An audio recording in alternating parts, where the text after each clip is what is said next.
साध्या आणि सोप्या भाषेमध्ये आपण तुटीच्या संकल्पना समजून घेणार आहोत. त्याआधी चॅनलवर नवीन असाल तर सबस्क्राईब करायला विसरू नका. चला तर मग सुरू करूया. बघा, महसुली तूट काय आहे हे समजण्याच्या आधी आपण महसुली उत्पन्न काय असतं म्हणजे रेव्हेन्यू रिसिप्ट्स काय असतं आणि महसुली खर्च काय असतो हे समजूया. बघा, सरकारला इन्कम कुठून कुठून मिळतं तर दोन ठिकाणावरून.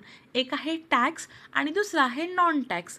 तर टॅक्समध्ये कुठले कुठले आहेत? एका साईडला आहे प्रत्यक्ष कर, दुसऱ्या साईडला आहे अप्रत्यक्ष कर. बघा, इन्कम टॅक्स आहे, त्याचबरोबर कॉर्पोरेट टॅक्स आहे, मग दुसऱ्या साईडला आहे वस्तू व सेवा कर म्हणजेच GST, सीमा शुल्क आणि उत्पादन शुल्क.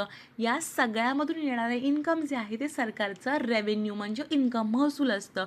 आणि सेकंड आहे नॉन टॅक्स रेव्हेन्यू. म्हणजेच बघा, सरकार जेव्हा राज्यांना कर्ज देतं तर हे जे राज्य असतात त्याच्यावरचं व्याज सरकारला देत असतं. मग सरकारचं हे सुद्धा एक प्रकारचं महसूल झालं, इन्कम झालं. त्याचबरोबर जे आपण सरकारी कंपन्या आहेत त्यांचा प्रॉफिट असतो.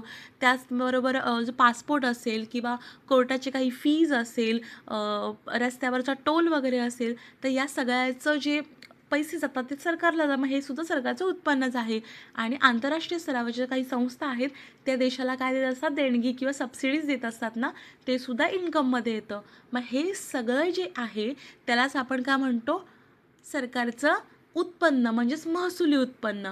आता महसुली खर्च काय तर बघा, सरकारी अधिकाऱ्यांना पगार द्यावा लागतो, पेन्शन द्यावी लागते, त्याचबरोबर व्याज म्हणजेच काय, सरकारसुद्धा कुठून तरी कर्ज घेतं मग त्यांनासुद्धा व्याज द्यावं लागतं. नंतर अनुदानं द्यायची असतं, शेतकऱ्यांसाठी अनुदानं द्यायची, मग खतावरती असतील किंवा अजून काही योजनेवरती असतील.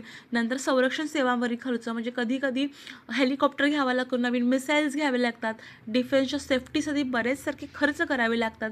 आणि प्रशासकीय खर्च म्हणजेच काय, इमारत बांधायची असेल, काही कामकाज असतील, तर हे सगळं मिळून काय बनतं तर महसुली खर्च. आता बघूया की महसुली तूट काय असते. बघा, महसुली तूट म्हणजेच काय तर हे सगळं टोटल जे रेव्हेन्यू आहे, महसुली उत्पन्न आहे, त्यामधून जेव्हा आपण हा पूर्ण झालेला खर्च मायनस करतो म्हणजे वजा करतो, तेव्हा आपल्याला काय मिळतं, महसुली तूट मिळते. काय मिळते, महसुली तूट मिळते. हा सगळी स्लाईड जी आहे ना ती प्लीज सेव्ह करा, ही व्हेरी व्हेरी इम्पॉर्टंट आहे. अशाच व्हिडिओसाठी चॅनलला सबस्क्राईब करा, लाईक करा आणि शेअर करा. धन्यवाद.